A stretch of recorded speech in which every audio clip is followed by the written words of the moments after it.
Welcome to the State of Wyoming Subject Matter Minute, where we cover a wide variety of subjects related to State of Wyoming employment. This information is for you and me, the state employee. From hidden benefits to systems and processes, we'll make your job easier by giving you the lowdown, the how-to, and hopefully entertain you a bit along the way. And now, today's Subject Matter Minute. Hello, y'all. Thanks for joining me on another fabulous episode of the Subject Matter Minute. You know, I appreciate you guys. I can't believe how many of you folks actually watch the show every month. I'm kind of surprised every month, so I appreciate it. I also appreciate it when you guys answer questions or respond to comments I make. Like last month, I asked for input on Alaskan cruises because I'm going on one this summer. Well, I got a lot of good information, all the way from little things like decorating your cabin door so you can find it easier, to bigger items like perhaps not booking your excursions through the cruise line, which could possibly save you money or get you on smaller groups when you get there. So thanks so much for the advice, and now I just can't wait to get on that cruise. All right, so today we're going to talk about something we've all heard about. Perhaps we've seen or heard the word, but maybe we don't know what it's all about. Today we're going to talk about Cobra.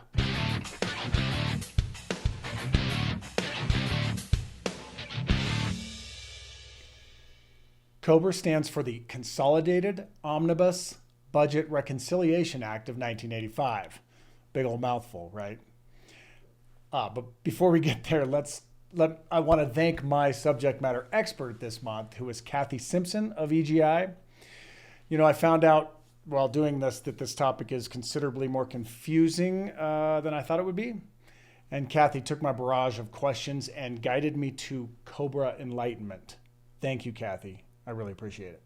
Okay, so the basic idea of Cobra is to allow workers and their dependents to continue their health care coverage after such an event as job loss, divorce, or death. Before I get to the details of eligibility and such, let's talk about the elephant in the room with Cobra. First of all, healthcare is crazy. And by crazy, I mean crazy expensive, okay? We have it so good at the state, all right? So the bottom line with Cobra is that the state no longer puts in any money to your healthcare costs, right? So you pay the whole thing.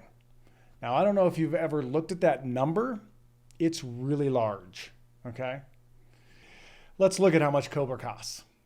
Here's a fancy little graph with some really awesome colors. I currently have family coverage with a $500 deductible. That means that the total cost is $2,422. But the state kicks in $2,121, which means I basically pay about $300 a month. Okay? If I were to go on Cobra, I would be paying the whole thing at $2,470 a month. That total is what I would have paid without the match, plus a 2% administration fee. Now that would be a shock to the system. Huge. Same with a $900 deductible, not much difference there. So my point here is that it is expensive. Now, since I've been in my warm little fuzzy cocoon, state of Wyoming cocoon for a long time now, I don't know how much private insurance costs. It may cost nearly the same. Obviously, in this situation, you're going to have to compare. There is an exception here. That's if you get RIFT. So you can see that the state still kicks in a large portion towards somebody's payment that's been RIFT. Now, it only shows it near the $500 deductible, but it's the same amount for each one. Okay? All right, so let's get into the details of Cobra. First of all, as a Cobra participant, you can only select a plan with the same or lower costs than the one you had as an active employee, okay? You can't select coverage, say like vision, that you didn't have before, okay? But you don't have to continue to carry something like vision, even if you had it before, all right? Does that make sense? Okay. Now, Cobra applies to most employers with 20 or more employees, with a few notable exceptions. Health plans sponsored by the federal government and church-based employers, but Cobra does apply to the state. In order to be eligible for Cobra, you got to meet 3 requirements. Okay, first one is the plan must be covered by Cobra, which the state of Wyoming health plan is covered by Cobra. 2, a qualifying event must take place. This includes job loss, other than for gross misconduct, reduction of working hours, divorce or legal separation, death of the worker, or a worker's child losing their dependent status under the plan. Okay, and number 3, the individual must be a qualifying beneficiary, which simply means that they were covered by the employer's plan, the day before the qualifying event took place. So you can't have Cobra forever. It's time limited. It's kind of a stopgap measure. Okay, the maximum coverage period depends on the type of qualifying event and, of course, some certain special circumstances. All right. If the qualifying event is the termination of the employee, other than for gross misconduct, or a reduction in hours, the maximum coverage period is 18 months. Okay. There are a few exceptions to this dealing with Medicare and disability. However, after going back and forth with Kathy on this, I've come to the realization that it can be a bit confusing. So I've decided to take the easy way out. I want you to take your confusing scenario to EGI and get it figured out. Let them explain the details. I mean, you're going to have to talk to them anyways, right?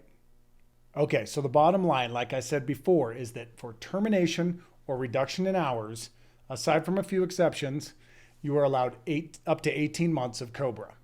Okay, for all other qualifying events, the maximum coverage period is 36 months.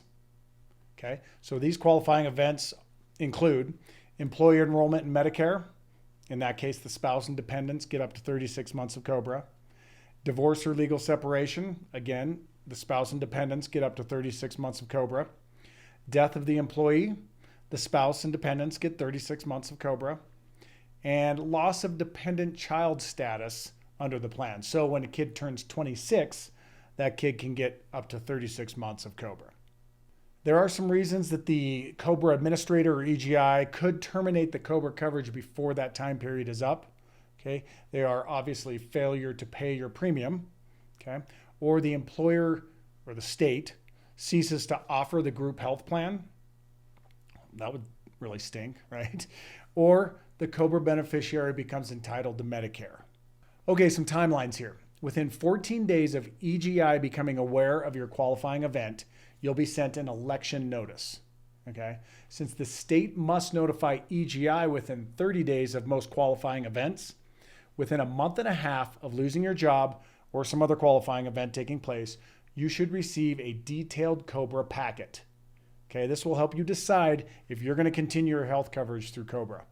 The packet has the enrollment form and all the information related to it. Under federal law, you have 60 days after the date of notice or the last date of coverage, whichever is later, okay, to decide whether you want Cobra.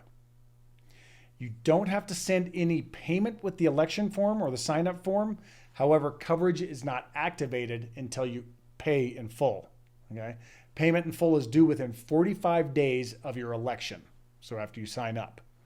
And there can't be a lapse in coverage during this time. And it's also important to note that every person covered under the group health benefits can make their own election to sign up. Finally, cancellation of Cobra must be in writing to EGI. And once you cancel Cobra, there's no going back. You're done. Can't sign back up. All right, well, continuing your health care coverage through Cobra is quite expensive, as we've chatted about here. So obviously, you should look into other options. Now, there's not a lot of other options, but for instance, look at the marketplace, healthcare.gov, right? Check your eligibility for Medicaid, and best case scenario, enroll in your spouse's plan through their employer. All right, I hope I didn't just make this more confusing for everybody. I mean, you're gonna have to talk to EGI anyways because this is a huge decision financially for sure, okay? The bottom line is that Cobra coverage is short-term coverage for workers and their dependents when the employee is one of the previously mentioned qualifying events occur to them. Okay, that's it for today. Thanks for joining me on the Subject Matter Minute. I'll see you next time.